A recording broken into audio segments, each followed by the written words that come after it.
Dimanche, nous avons fêté la résurrection du Christ, sa victoire sur toutes les puissances de la mort, victoire dans laquelle il veut tous nous entraîner. C'était la joie. Aujourd'hui, nous sommes dans la tristesse. Vous savez, nous avons perdu le pape François, qui est décédé en fin de journée de Pâques pour nous ici, lundi de Pâques pour les gens de l'Europe. Portons-le dans notre prière et demandons au Seigneur que le prochain pape soit comme François, un pasteur à l'image du pasteur qu'est le Christ. Nous sommes rassemblés au nom du Père et du Fils et du Saint-Esprit. Amen. Que le Christ ressuscité nous accorde sa grâce et sa paix. Soit Dieu maintenant et toujours. Le Seigneur nous connaît tellement bien qu'il nous appelle par notre nom. Tournons-nous vers lui et confions-nous à sa miséricorde. Seigneur Jésus, tu nous regardes tels que nous sommes. Prends pitié de nous. Prends pitié de nous. Ô Christ, tu nous invites à marcher à ta suite. Prends pitié de nous. Prends pitié de nous. Seigneur, par ton nom, tu nous donnes de construire ton royaume. Prends pitié de nous. Prends pitié de nous. Que Dieu Tout-Puissant nous fasse miséricorde, qu'il nous pardonne nos péchés et nous conduise à la vie éternelle. Amen. Prions. Seigneur, notre Dieu, regarde ton peuple qui poursuit la fête ce matin. Par la résurrection de ton Fils Jésus, tu ouvres à chacun et chacune de nous les portes de la vie. Toi dont l'amour est plus fort que toutes nos morts, nous te prions. Que toute notre vie soit guidée par le Christ ressuscité, lui qui est vivant avec toi et le Saint-Esprit, maintenant et pour les siècles des siècles. Amen. Écoutons la parole de Dieu.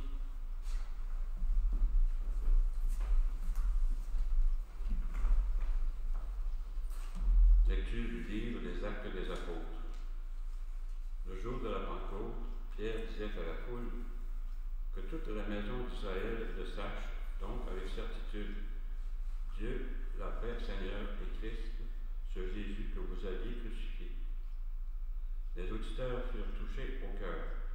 Ils dirent à Pierre et aux autres apôtres, Frères, que devons-nous faire? Pierre leur dit, Convertissez-vous, et que chacun de vous soit baptisé au nom de Jésus-Christ pour le pardon de ses péchés. Vous recevrez alors le don du Saint-Esprit. Car la promesse est pour vous, pour vos enfants et pour tous ceux qui sont loin, aussi nombreux que le Seigneur notre Dieu les appellera. Par bien d'autres paroles encore, Pierre les adjurait et les exhortait en disant, Détournez-vous de cette génération tortueuse, et vous serez sauvés.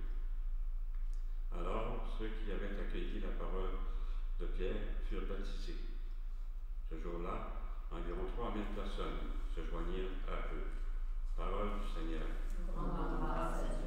Ensemble pour le psaume, toute la terre, Seigneur, est remplie de ton amour. Oui, elle est droite, la parole du Seigneur. Il est fidèle en tout ce qu'il fait. Il aime le bon droit et la justice. La terre est remplie de son amour. Toute la terre, Seigneur, est remplie de ton amour. Dieu veille sur ceux qui le craignent, qui mettent leur espoir en son amour, pour les délivrer de la mort, les garder en vie aux jours de famine.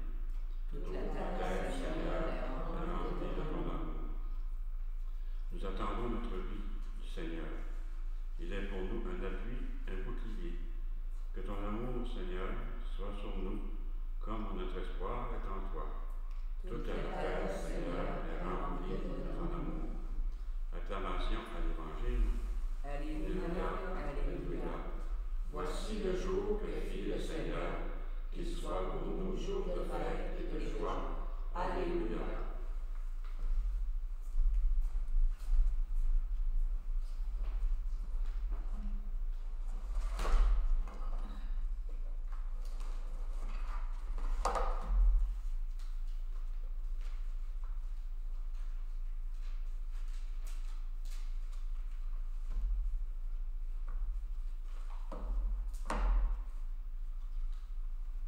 Évangile de Jésus-Christ selon Saint Jean.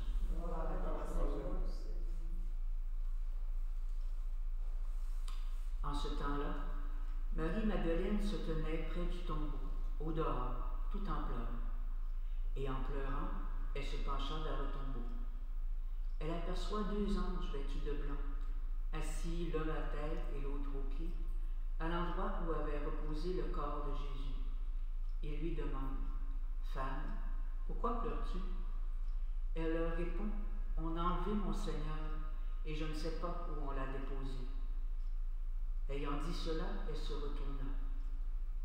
Elle aperçoit Jésus qui se tenait là, mais elle ne savait pas que c'était Jésus.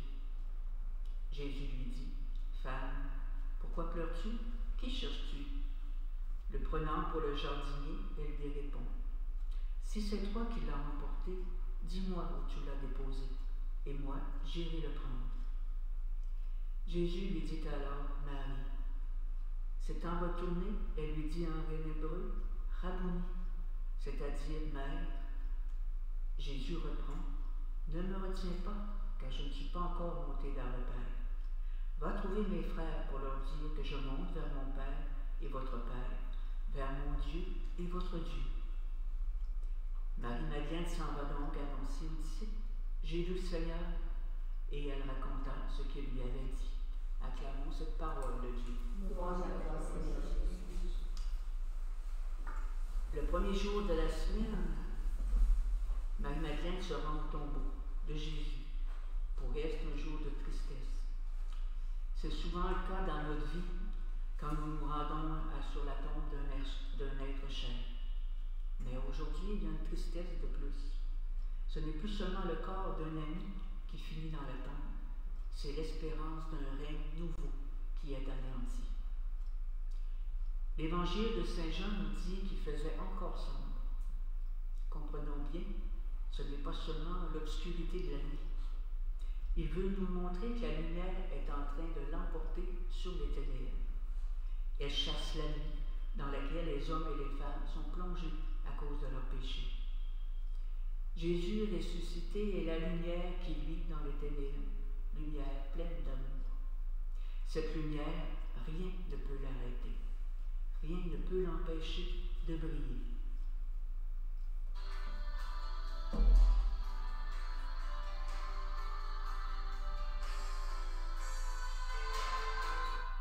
Voilà. Un petit instant. On a perdu notre chien. On recommence.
jamais ne nous séparera de l'amour.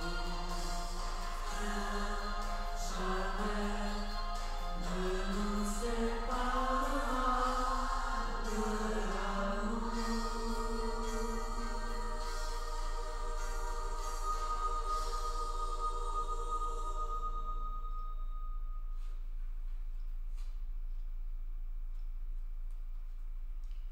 Arrivée devant le tombeau, Marie-Madeleine découvre que la pierre a été roulée. Elle en déduit qu'on a enlevé le corps de Jésus. Elle court prévenir Pierre et Jean. Tous deux arrivent devant le tombeau vide. Ils voient les linges restés sur place et bien rangés.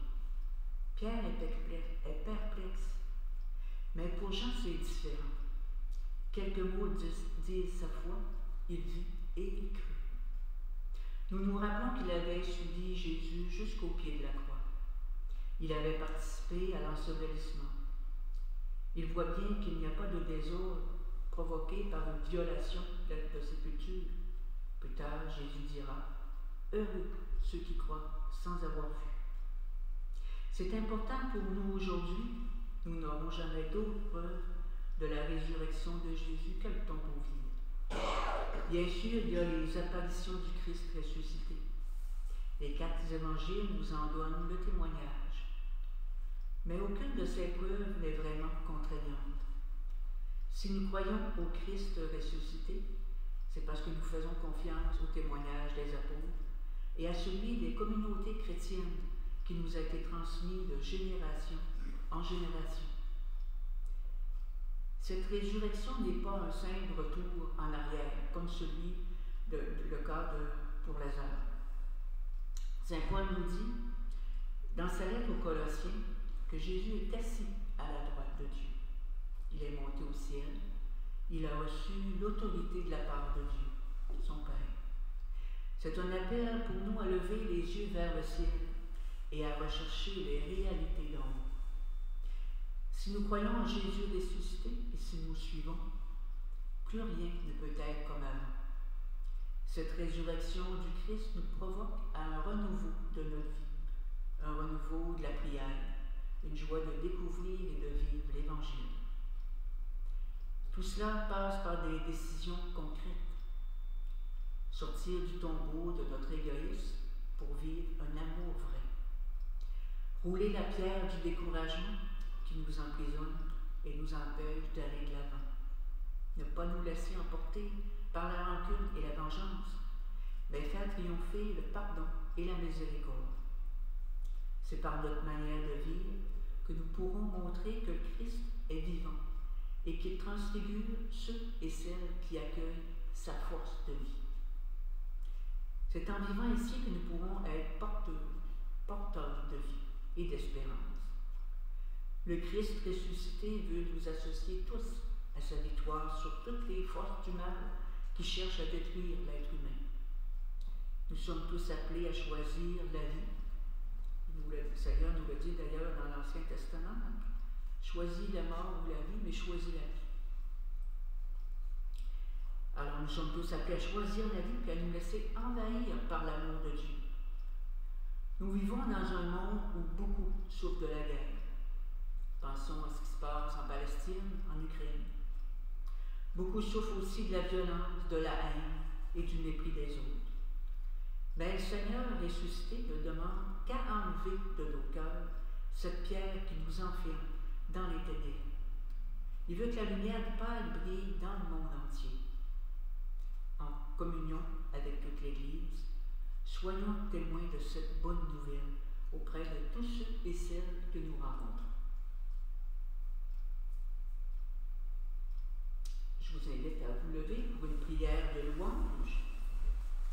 À chaque fois que je dirai « Alléluia, Alléluia », vous le répéterez après moi. Il est bon de te fêter, Dieu de l'univers. Il est beau de te chanter, Dieu saint, ami des hommes et des femmes. C'est notre gloire et notre liberté de nous ouvrir à la louange de l'Esprit. Alléluia, Alléluia. Alléluia, Alléluia. Il est juste et il est bon de te rendre grâce, toujours et partout, mais plus encore en ce jour où ton avenir d'éternité fait irruption dans notre temps. Alléluia, Alléluia. Alléluia, Alléluia. Voici que tu crées toutes choses nouvelles, car l'un de nous, Jésus, s'est levé d'entre les morts. Il est la lumière que les ténèbres n'ont pu engloutir. Il est la vie sur laquelle la mort n'a plus d'emprise. Oui, tu as ressuscité ton serviteur humilié pour qu'il devienne à jamais le Seigneur des vivants, le premier-né d'un grand nombre de frères et de sœurs. Alléluia, Alléluia. Alléluia, Alléluia. Les yeux levés vers lui, nous contemplons en lui l'œuvre de ton amour. Nous découvrons par avance notre destinée et ton esprit soulève notre espérance. Amen.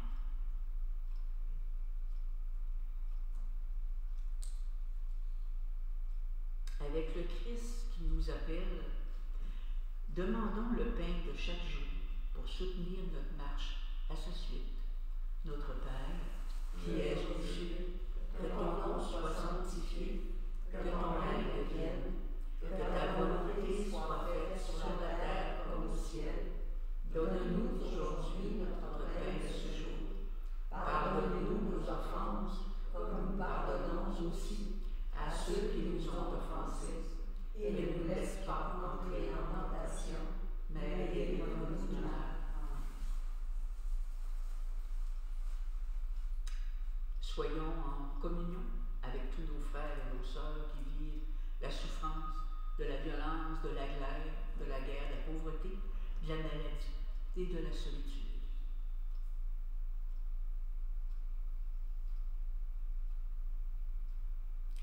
Prions. Dieu de toute bonté ne cesse pas de veiller sur ton Église. Après le temps de préparation du carême, les fêtes de Pâques nous ont remis sur tes chemins. Fais-nous la grâce de veiller et y demeurer. Donne-nous de devenir des hommes et des femmes nouveaux, refaits par ta grâce, toujours à l'œuvre au milieu de nous. Nous te le demandons par Jésus, celui vers qui se tournent nos regards depuis sa résurrection, Jésus le Christ, notre Seigneur. Amen. Que le Seigneur nous bénisse. Au nom du Père et du Fils et du Saint-Esprit. Amen. Allons dans la paix du Christ. Nous rendons grâce à Dieu. Essayons de mettre un dernier petit chant en espérant tomber dessus plutôt que sur les annonces.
the fire.